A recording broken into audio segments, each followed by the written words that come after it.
Okay, I'm on the air. Okay, fellow netizens, this is Frank Jolly back again with this time no more jokes. I'm going to be on a serious note today.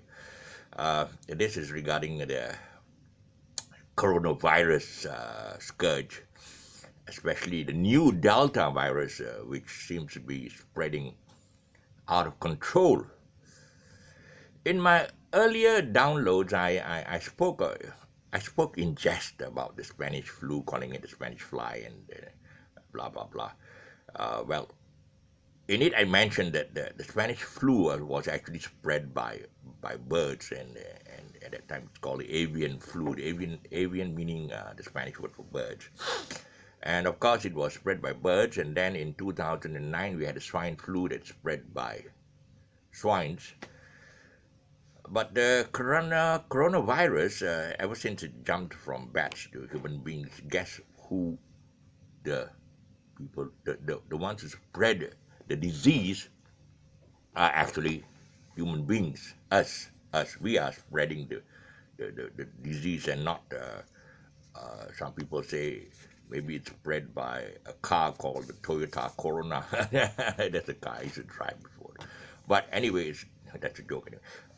It is spread by human beings coming into contact with each other. Okay, so yeah, I guess social distancing seems to be the only solution to breaking the chain, but that's so difficult to do. Social distancing laws will never work, regardless of the fact that the offenders get fined 1,000 or 10,000 or even 50,000. There's no way we can stop people from meeting each other and cohabitating. It reminds me of the Islamic Kalwat laws. Even the Kalwat catchers get caught for Kalwat. So how do you prevent this social what do you call it mingling? So let's face facts here. If we ever come face to face with a person carrying the virus and both are not wearing masks, there is a hundred, make it 1,000% that you will catch the virus. This reminds me of that Bomo that went to the patient having the virus, and he was like inhaling the patient's breath, uh, uh, and he caught the virus and he died. So please, don't take those kind of chances. Don't believe that your religion is so strong enough to prevent you, to make you immune from this coronavirus. Okay, in India, it was the religious festivals that brought people together face to face, and they all marched over to the Ganges River to have that yearly festival where they bathe in the river. That actually caused the huge spike in the infections, and bringing the whole nation out of control. Actually, they had things in control. They were the first ones to come up with the vaccinations, India. And then when you had this religious gathering, it just went out of control completely. And I don't know. After seeing yesterday's videos on this Haraya Haji, I'm a Muslim, so please don't get me wrong. I'm not against these religious things. I'm just worried when I saw huge gatherings in the roadsides. Okay, they can't go into the mosque because they are not allowed to. There's a SOP ruling, but they gathered in masses on roadsides. It reminds me of what happened in India. Okay, and sad to say, lah. I mean, yeah, I've got nothing against this religion thing. Let's face facts, okay? when seeing this, I know that that I'm going to stop calling it the the corona virus is really going to take its toll on our population. It's really good. You know, the Spanish flu already took 50 million lives. 50 million lives you're talking about. That's more than the population of Malaysia. Malaysia is about 30 something million, I think. And it affected more than half a billion, 500,000, I think. At that time, the population of the world was about 1.5 billion, sorry, 1,500 million, billion. So it was about one third. I think it was coming up to more than half the entire world's population that was infected by the disease spread by birds and human beings, and then took 2 years to bring it out of control, and to bring it into control, and bring it into control was basically let the people die. That's it. You know, all those infected die, and that's it. Those who survive are the ones who kept to by themselves. So I don't think we're ever going to see the light of day as far as this disease is concerned unless we all change our mindsets, and we got to change our mindsets like 360 degrees. We can't do what China did. Okay, we can't do. China, they are a godless nation with draconian laws. Corrupt leaders, politicians, they get shot in the back of the head, and drug dealers. Now drug dealers also get shot at the back of the head, but now they give a less harsher punishment. I saw a video of a young girl who was peddling drugs. She's a university student in Guangzhou, and they pitied her, so they tied her to the bed, and they gave her a lethal injection, which was less cruel in terms of execution. So in China, if they had this religious mass gatherings like what we had yesterday, I think they're going to face the wrath of the military. Okay, they're going to come in tanks and guns and just the full brunt is. I'm telling you this because my wife was a China citizen from Beijing. She was summoned back to China by her son. I think he had some clout with the military, so she went back because they knew that the situation in Malaysia, as far as the COVID situation, was very bad. So it was kind of a mercy flight to get out. She, in fact, asked me to follow her, to go with her.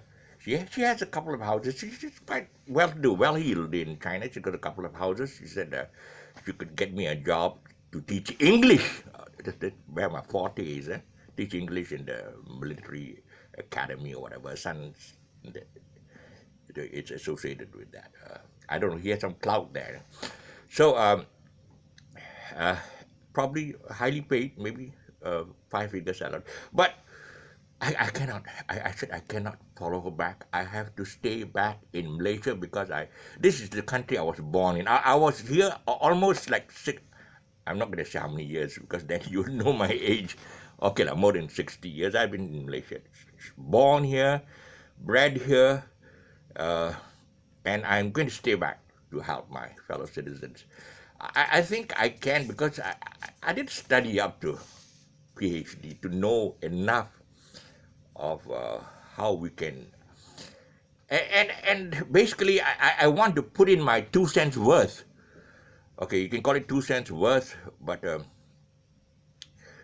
to help out because the government seems to be at odds as to what to do as I said earlier, it was a catch-22 situation. A catch-22 meaning that you impose lockdowns, and when you have lockdowns, people can't work and they can't earn enough money to feed themselves, their families, so they end up stealing, and then from lockdowns they end up in lockups instead. But actually, in closing, all I have to say is this: if they cannot do anything, it's up to us now. Us, you, me. Okay? The solution to the coronavirus is us. Just basically what Michael Jackson says: look in the mirror. Look in the mirror, and you will see the solution to the coronavirus problem. We have to take our personal responsibility to social distance ourselves. We have to wear this mask all the time. I don't need to wear this mask at all because I'm in the office. I just close my door, and nobody will see me. The police do come, and sometimes they sometimes peek. I can't pronounce the word peek in to watch to see whether I'm wearing the mask. All the workers have to wear their mask when they are working.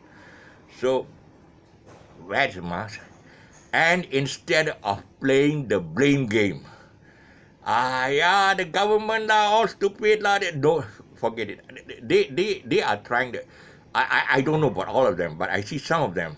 Some of them are down on the ground level. Okay, doing their best, but still again,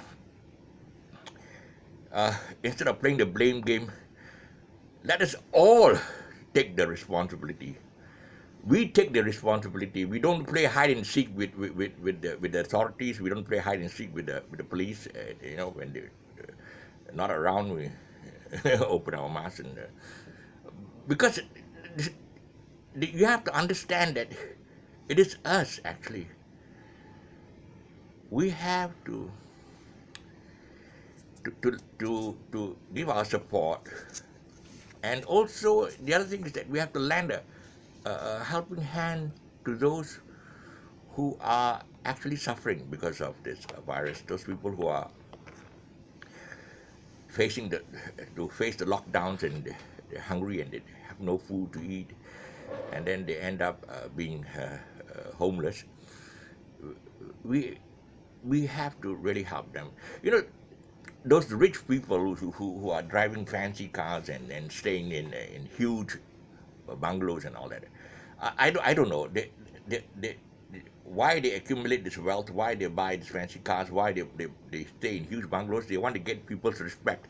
There is no way you're going to get people's respect or admiration or impress people by this when people are actually around you dying of hunger and poverty.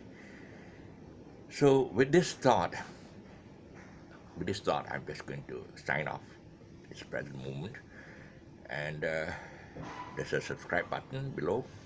If you can subscribe, if you feel what I'm saying is making sense, just help me to not necessarily to viral it. When you are having something bad to say about somebody, you want to viral it so that it get viral and people will just join you in the fray. No. My intention is not that. My intention is that if you help to pass this on, maybe people will see that the answer to our COVID crisis is in the mirror. You understand what I'm talking about, okay? The answer is in the mirror. So with that, Frank Jolly signing off.